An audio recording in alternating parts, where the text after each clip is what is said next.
Yeah, one thing we're going to have to keep note of or keep watch on is we're going to have a lot of rainfall coming, especially further south you go. And with snow on the ground, that melting along with rainfall on frozen grounds, you're going to have quite a bit of runoff or ponding. So low-lying areas, poor drainage areas will probably be piled up with water, and rivers, it's probably the smaller creeks and rivers could see rises, especially tomorrow evening, given the amount of water that's going to be coming into the system.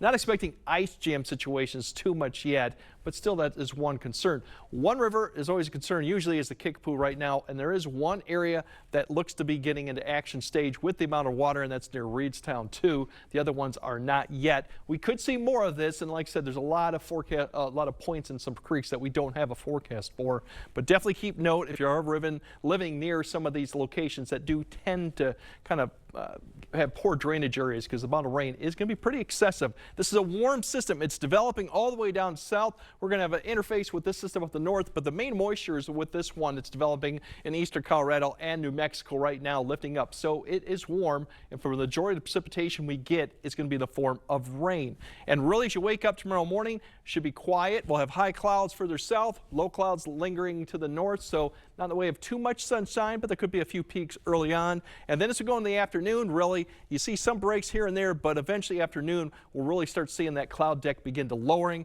and then the precipitation will come back in towards about, you're looking about maybe 2 to 3 potentially for Prairie du Chien. It's going to lift from south to north. By the time we get to about 3 to 4, potentially that you'll see La Crosse get the shield, and really it's going to go from no rain to coming down pretty good. As you see, there's quite a bit of yellow on there indicating steady light to even moderate rainfall that'll push up towards Eau Claire.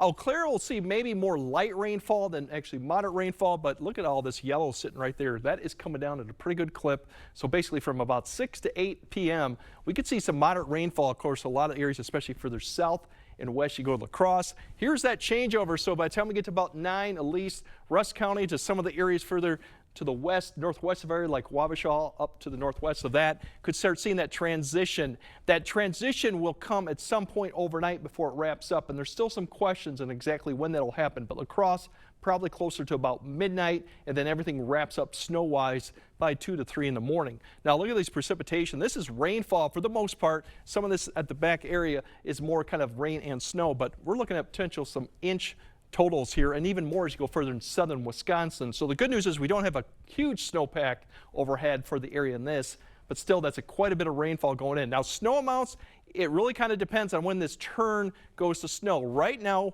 one of the things, as you can see, this one indicates not in the way of much precipitation, snowfall, minus stuff to the northeast.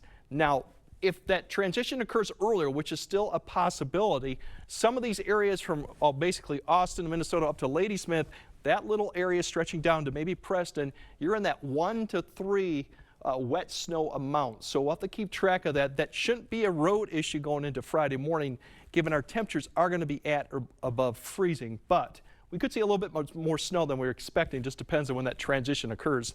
This system for Friday night and Saturday is looking a little weaker because it's not really coming together as one. You see a cold front to the north, a system well to the south. So we will get snow with this, but the amounts are kind of iffy and right now fairly light. But I think we will see some impacts. And even Chicago, for you Packer fans down there, that game's looking more like it'll have snow than actually rain going on. Otherwise, we will cool down Sunday, but then we're going to jump right back up in the 30s with some minor precipitation chances next week. So really watch the drainage going tomorrow. Sub pumps, we talked about that. Yep. That could be an issue going on with the amount of rain that could be falling tomorrow along with the snow on the ground. All right. Thank you, Greg.